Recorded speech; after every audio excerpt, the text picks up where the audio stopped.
Hey guys, welcome into this preview picks of the Colonial Tournament Charles Schwab Challenge in Texas. Hogan's Alley, Paul. We're back at it. Picked a winner last week, Wyndham Clark.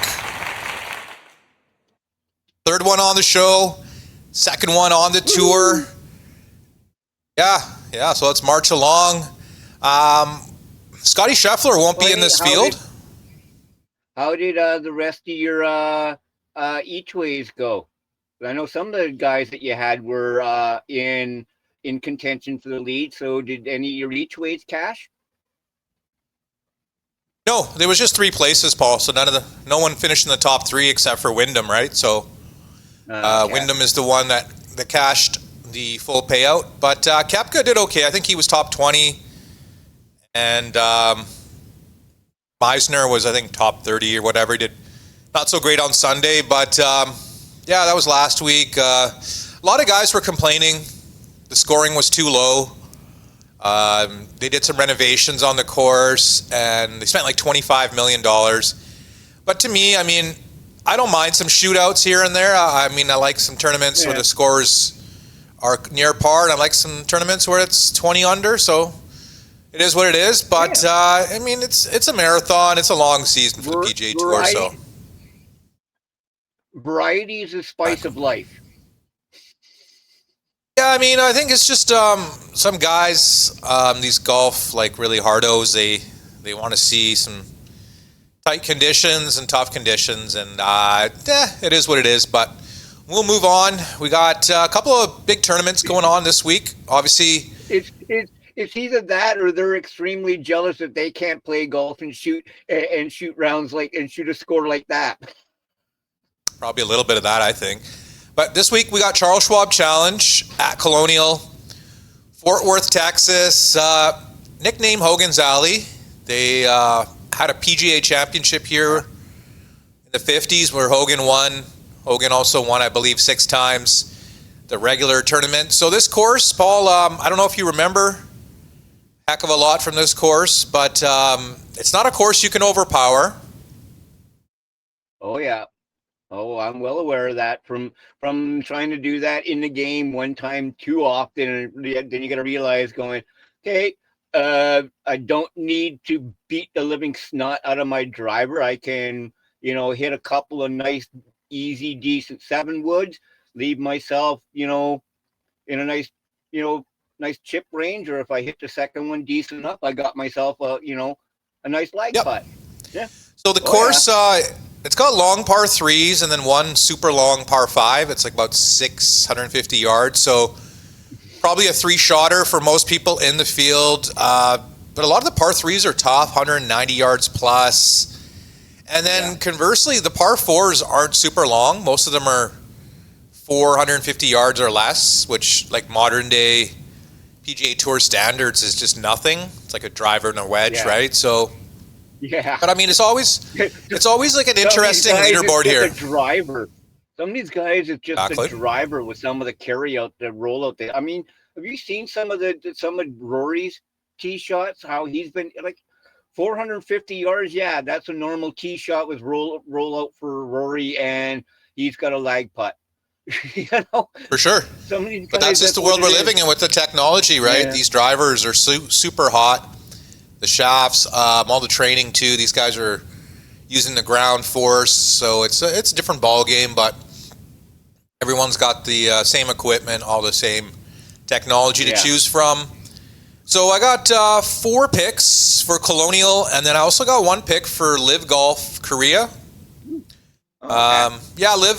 Live I think has about 5 or 6 events still, and we'll be covering them as long as they're going. And I hear they're going to file for bankruptcy, and they're trying to get more investors and see where that takes them. But I wouldn't mind. I wouldn't mind them sticking around. They're talking about doing like a 10 tournament schedule, mostly overseas. I think maybe 2 tournaments in America, and then the rest in Asia, Europe, Africa, and whatnot. But it's kind of sad. I didn't mind having the competition for the PGA Tour, but I mean, kind of up in the air. But we'll march along. I don't know too much about the Korea course that they're playing on. I think it's the course where the President's Cup was played. I think in 2021. That's when the one I think Tiger was the playing captain, and that's the one that you have the meme where he has that walk-off putt against Abraham Answer, and like he starts walking like quicker and quicker every single time you watch the video. But I think it's a Jack Nicklaus design. But yeah, I don't know too much about it. Just got one pick for that event, one and done for that, and then 4 picks for Colonial. So we'll start it off with the first guy I'm going to be taking is Justin Thomas, 22-1. Nice. Yeah, Thomas played well at the PGA Championship, if you remember. Played well at the Players Championship, and he did okay at Doral. And now I think he's got not the strongest field. It's not like super weak like last week, but it's got some top names. You got Ludwig, you got Russell Henley. You got a few other top guys in there, so it's pretty decent field, but it's not like no Scheffler, no McIlroy. So I think JT, he hasn't won in over a year. Yeah, and he did have off-season back surgery, but still, I mean, he's won I think close to 20 times on tour, close to being exempt for life. So let's see if JT can give us a sweat on Sunday here, 22-1. And I believe his odds have moved because Wyndham Clark is withdrawn from the tournament. So a bunch of guys got a bump from what I have. Next up, I took Sung Jae Im, 55-1. And he's now 40-1. So obviously some money coming in on Sung Jae. And he's been playing good golf. Not 4 rounds of good golf, but he's been banging on the door. Yeah. I think even at the PGA Championship, he was in one of the final groups there. So Sung Jae, he plays pretty much every week as is. So I think this is like his 4th week in a row. So it's just, water underneath the bridge for him. But I think this course sets up well for him. He has 3 top 10s in the past at this event. Okay. And I'm getting him at over 50-1. So I think that's pretty much like stealing here, so I like that. So I grabbed Sung Jae, 55-1. Next up, I took all straight up, no each ways. I took Harman, 66-1, straight up.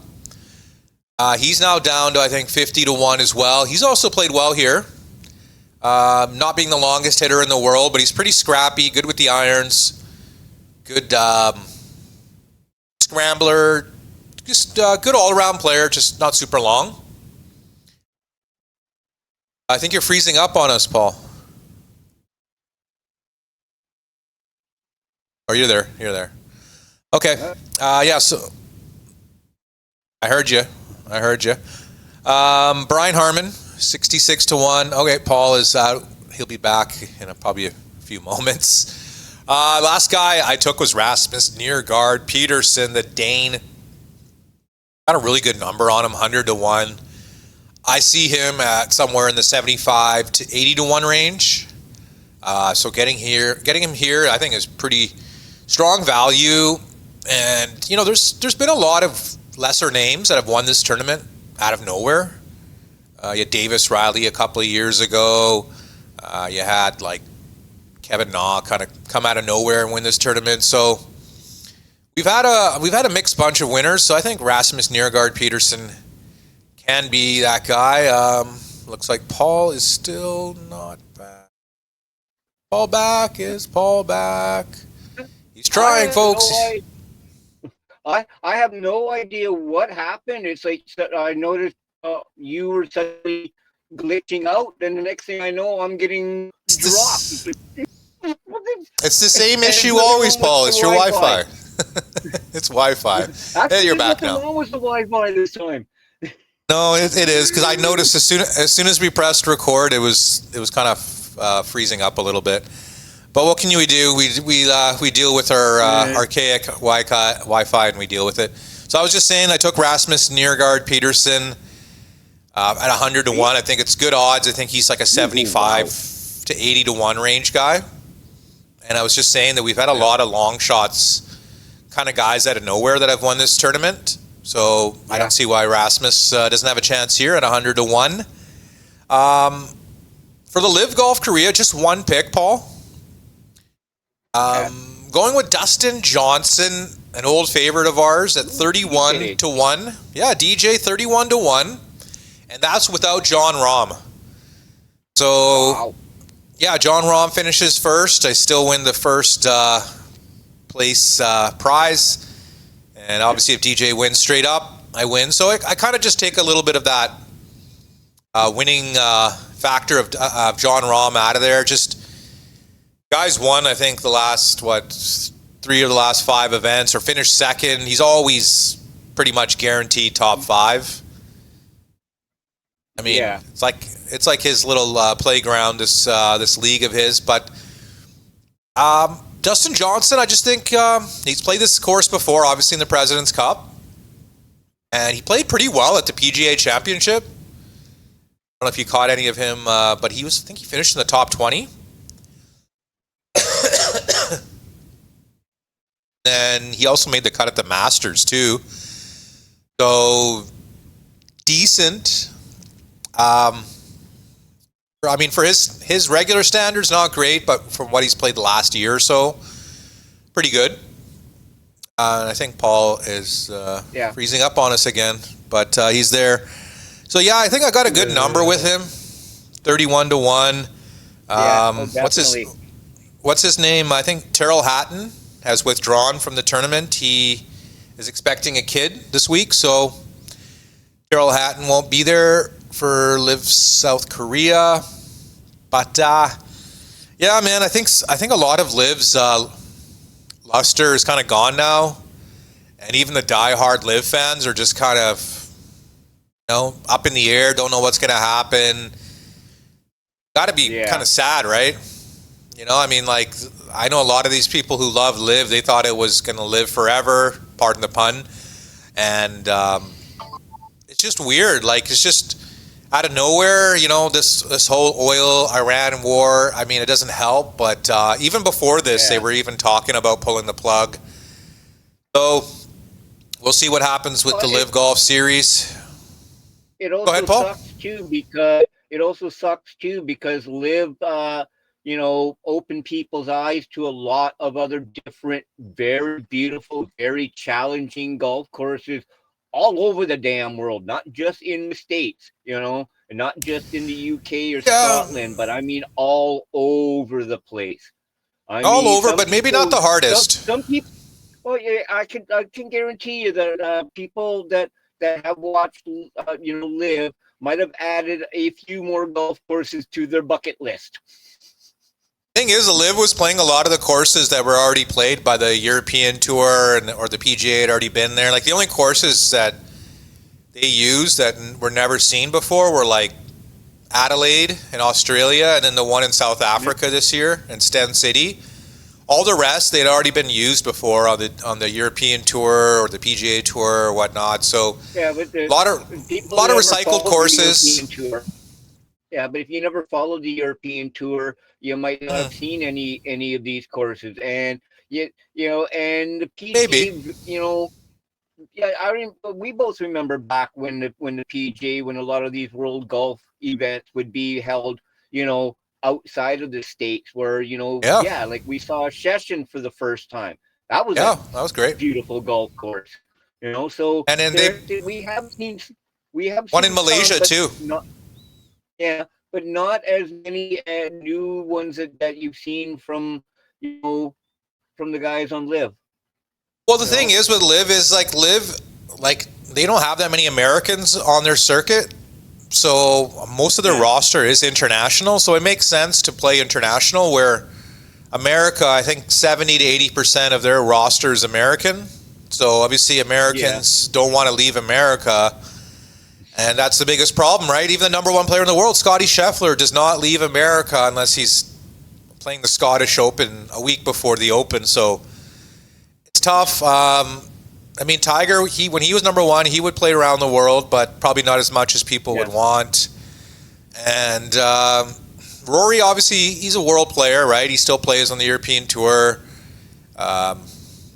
Obviously, PGA Tour ambassador. So he's kind of like the world golf kind of guy, I guess, for the PGA Tour. But still, I'd like to see more events around the world. It just comes down to money. You have to just be straight up, right? Money is the factor, right? And live. I mean, they were willing to go around the world and pay these huge purses, and now they're not going to do it. And it is what it is. But for the PGA Tour, this is our second event in Texas for the Texas two-step, Paul. Next week is Memorial.